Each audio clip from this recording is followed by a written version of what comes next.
নমস্কাৰ পোনপ্ৰথমে আপোনালোক সকলোকে অনু একাডেমীলৈ স্বাগতম জনাইছোঁ। আমি আলোচনা কৰি আছিলোঁ অসম চৰকাৰৰ দ্বাৰা অনুষ্ঠিত হোৱা বিভিন্ন ধৰণৰ প্ৰতিযোগিতামূলক পৰীক্ষাত পূৰ্বতে লগতে অহাৰ খুবেই সম্ভাৱনা থকা ইণ্ডিয়ান পলিটি অৰ্থাৎ ভাৰতীয় ৰাজনীতিৰ কিছুমান গুৰুত্বপূৰ্ণ প্ৰশ্নোত্তৰ। আমি কেৱল প্ৰশ্নোত্তৰ কৰা নাই, ইয়াৰ লগত জড়িত আনুষংগিক বিষয়সমূহৰো পুংখানুপুংখভাৱে আলোচনা কৰি গৈছোঁ। গতিকে এইটো হৈছে ইয়াৰ পাৰ্ট 3। পলম নকৰি বলক মূল বিষয়ৰ মাজলৈ আগবাঢ়োঁ।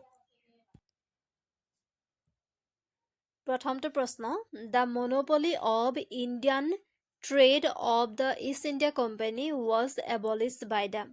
অৰ্থাৎ ইষ্ট ইণ্ডিয়া কোম্পানীৰ ভাৰতীয় বাণিজ্যৰ ওপৰত থকা একচেটীয়া অধিকাৰ কিহৰ দ্বাৰা বিলুপ্ত কৰা হয়? Option A regulating act 1773, option B charter act 1813, option C charter act 1833, option D government of India act 1858। আৰু ইয়াৰ শুদ্ধ উত্তৰটো হ'ব option B charter act of 1813 ভাৰতৰ ওপৰত ইষ্ট ইণ্ডিয়া কোম্পানীৰ যি একচেটীয়া ব্যৱহাৰৰ যি অধিকাৰ আছিলে তাক বিলুপ্ত কৰিছিলে।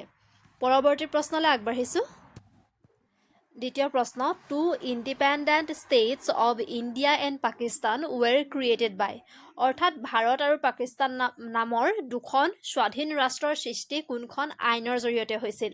Option A the Simla conference, option B the Cripps proposal, option C the cabinet mission plan, option D the Indian independence act.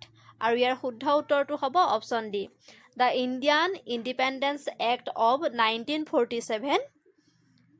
এই আইনখনৰ জৰিয়তে ভাৰত আৰু পাকিস্তান দুখন স্বাধীন ৰাষ্ট্ৰ হিচাপে বিবেচিত হৈছিলে। আৰু ভাৰত আৰু পাকিস্তানৰ মাজৰ সীমাৰেখাডালৰ নাম হৈছে ৰেড ক্লিফ লাইন। সেইটো কেতিয়াবা পৰীক্ষাত প্ৰশ্ন অহা দেখা যায়। পৰৱৰ্তী প্ৰশ্নলৈ আগবাঢ়িছোঁ। ডায়াৰ্কি প্ৰথম প্ৰৱৰ্তন হৈছিল। Dyarchy was first introduced under option A Morley Minto reforms, option B Montford reforms, option C Simon commission plan, option D government of India act 1935। আৰু ইয়াৰ শুদ্ধ উত্তৰটো হ'ব অপশ্যন বি মণ্টফৰ্ড ৰিফৰ্ম। অৰ্থাৎ মণ্টেগু কেমছফৰ্ড ৰিফৰ্ম জৰিয়তে প্ৰথমবাৰৰ বাবে ডায়াৰ্কি প্ৰৱৰ্তন হৈছিলে। ডায়াৰ্কি মানে হৈছে rule of two individuals or parties. আৰু এই মণ্টেগু কেমছফৰ্ড ৰিফৰ্মৰ অনুযায়ী প্ৰভিন্সিয়েল গভৰ্ণমেণ্টক বেছিকৈ পাৱাৰ দিয়া হৈছিলে। আৰু এই প্ৰভিন্সসমূহৰ এক্সিকিউটিভ হেড আছিলে গভৰ্ণৰজন। আৰু এই মণ্টেগু কেমছৰ ৰিফৰ্ম হৈছিলে 1919ত। কেতিয়াবা চনটো আহিব পাৰে। পৰৱৰ্তী প্ৰশ্নলৈ আগবাঢ়িছোঁ। In the Federation, under the Act of 1935, residuary powers were given to the। অৰ্থাৎ 1935 চনৰ আইন অনুসৰি ফেডাৰেশ্যনত অৱশিষ্ট ক্ষমতা কাক প্ৰদান কৰা হৈছিল? Option A federal legislature, option B provincial legislature, option C governor general, option D provincial governor. আৰু ইয়াৰ শুদ্ধ উত্তৰটো হ'ব অপশ্যন চি গভৰ্ণৰ জেনেৰেলজনৰ হাতত অৱশিষ্ট ক্ষমতা আছিলে। পৰৱৰ্তী প্ৰশ্নলৈ আগবাঢ়িছোঁ। The Indian legislature was made bicameral for the first time by। অৰ্থাৎ ভাৰতীয় বিধানসভাক প্ৰথমবাৰৰ বাবে বাইকেমেল কৰা হয়। Option A Indian council act of 1892ৰ জৰিয়তে, option B Indian council act of 1909ৰ জৰিয়তে, option C the government of India act of 1919, option D the government of India act 1935। আৰু ইয়াৰ শুদ্ধ উত্তৰটো হ'ব option C the government of India act of 1919। অৰ্থাৎ মণ্টেগু কেমছফৰ্ড ৰিফৰ্ম অনুসৰি পোনপ্ৰথমবাৰৰ বাবে ভাৰতীয় বিধানসভাক বাইকেমেল কৰা হয়। পৰৱৰ্তী প্ৰশ্নলৈ আগবাঢ়িছোঁ। Which of the following acts was described by Jawaharlal Nehru as charter of slavery? অৰ্থাৎ তলৰ কোনটো কাৰ্যক জাৱাহাৰলাল নেহৰুৱে দাসত্বৰ চনদ বুলি অভিহিত কৰিছিল? Option A regulating act of 1773, option B Pitt India act of 1784, option C government of India act of 1919, option D government of India act of 1935। আৰু ইয়াৰ শুদ্ধ উত্তৰটো হ'ব option D government of India act 1935ক জাৱাহাৰলাল নেহৰুৱে দাসত্বৰ চনদ অৰ্থাৎ charter of স্লেভেৰী হিচাপে অভিহিত কৰিছিলে।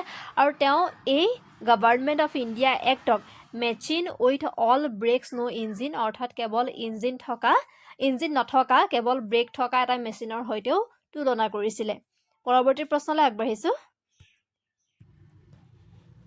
In which year did the parliament adopt Indian constitution? কোন চনত সংসদে ভাৰতীয় সংবিধান গৃহীত কৰিছিল প্ৰশ্নটোলৈ মন কৰিব ইয়াত কেৱল গৃহীত কৰিছিল সুধিছে option A 1947 option B 1948 option C 1950 option D 1952 আৰু ইয়াৰ শুদ্ধ উত্তৰটো হ'ব আসলে এটা অলপ ভুল হল অপচনসমূহ দিওতে শুদ্ধ উত্তৰটো হ'ব 26 নৱেম্বৰ 1949 26 নৱেম্বৰ 1949ত ভাৰতীয় সংবিধানখন গৃহীত কৰা হৈছিলে এডপ্ট কৰা হৈছিলে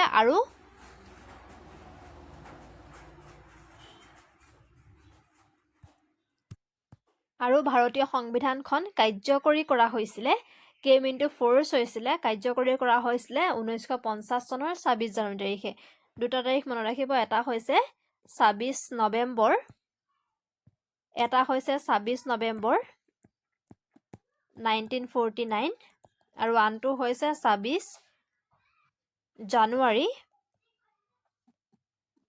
1950 26 নৱেম্বৰ 1949ত ভাৰতীয় সংবিধানখন গৃহীত কৰা হৈছিলে এডপ্ট কৰা হৈছিলে আৰু 26 জানুৱাৰী 1950ত ভাৰতীয় সংবিধানখন কাৰ্যকৰী কৰা হৈছিলে পৰৱৰ্তী Which was not a member of cabinet mission কোনজন কেবিনেট মিছনৰ সদস্য নাছিল option A Pethick Lawrence option B Stafford Cripps option C A V Alexander option D John Simon এইখিনিতে মই উল্লেখ কৰিব বিচাৰিছো কেবিনেট মিছনৰ তিনিজন সদস্য আছিলে পেথিক লৰেন্স ষ্টেফৰ্ড ক্ৰিপছ আৰু এভি আলেকজেণ্ডাৰ এই তিনিজন আছিলে কেবিনেট মিছনৰ সদস্য কিন্তু জন সাইমন কেবিনেট মিছনৰ সদস্য নাছিলে গতিকে ইয়াত আমাৰ কোনজন নাছিল সুধিছে গতিকে অপচন ডি টো হ'ব শুদ্ধ উত্তৰ পৰৱৰ্তী প্ৰশ্নলৈ আগবাঢ়িছো Which of the following was the biggest source for the Constitution of India? তলৰ কোনটো ভাৰতৰ সংবিধানৰ আটাইতকৈ ডাঙৰ উৎস আছিলে option A the government of India act of 1919 option B the government of India act 1935 option C the Indian independence act 1947 option D none of the above আৰু ইয়াৰ শুদ্ধ উত্তৰটো হ'ব option B The Government of India Act 1935 হৈছে ভাৰতীয় সংবিধানৰ আটাইতকৈ ডাঙৰ উৎস পৰৱৰ্তী প্ৰশ্নলৈ আগবাঢ়িছো The Constitution of India came into force on ভাৰতৰ সংবিধান বলবৎ কৰা হৈছিলে মই ইয়াৰ আগৰ প্ৰশ্নটো উল্লেখ কৰিছিলো তাত সুধিছিলে আমাক কেতিয়া গৃহীত কৰা হৈছিলে গৃহীত কৰাৰ সময়টো চনটো বেলেগ আৰু বলবৎ কৰা তাৰিখটো বেলেগ ইয়াত সুধিছে বলবৎ কেতিয়া কৰা হৈছিলে মই ইয়াৰ আগতে উল্লেখ কৰিছিলো যে 26 জানুৱাৰী 1950 চনত ভাৰতীয় সংবিধানখন বলবৎ কৰা হৈছিলে কাৰ্যকৰী কৰা হৈছিলে আৰু এডপ্ট কৰা হৈছিলে গৃহীত কৰা হৈছিলে 26 নৱেম্বৰ 1949 পৰৱৰ্তী প্ৰশ্নলৈ আগবাঢ়িছো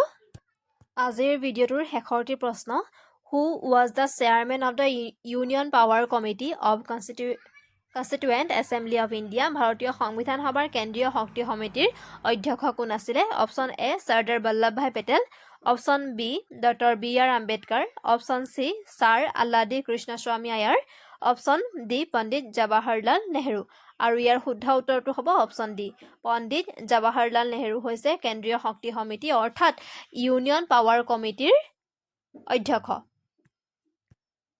ইয়াৰ লগে লগে আজিৰ আলোচনাটো ইমানতে সামৰিছো আপোনালোকে কমেন্ট কৰি জনাবচোন আপোনালোকে আলোচনাৰ যদি উপকৃত হ'ব পাৰিছে নাই আৰু যদিহে ভিডিঅ'টো ভাল পাইছে অনুগ্ৰহ কৰি লাইক কৰি দিব আৰু যদি এতিয়ালৈকে আমাৰ চেনেলটো সাবস্ক্ৰাইব কৰা নাই সাবস্ক্ৰাইব কৰি দিব ধন্যবাদ